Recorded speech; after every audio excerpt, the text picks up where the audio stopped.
Kumusta naman kayo mga best? Sana okay lang kayo dyan. So, hindi pa rin naibalik yung AdSense ng ating account. So, sabi maghintay ng 90 days at mag-send uli ng appeal. Hindi natin alam kung ibalik ba yun o hindi. Masyadong stricto naman.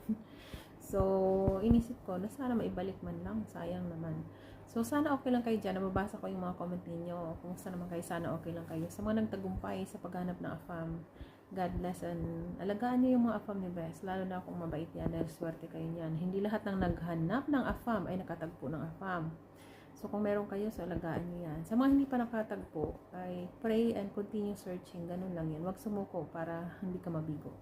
So, meron pa lang nagsabi yung AFAM ay hindi naman kusang nagbigay. Hayaan mo yan, Bes. Marami kasing AFAM na marami ng bad experience, kaya yung iba hindi agad magbigay yan. Tinitingnan nila kung baka manghingi ka.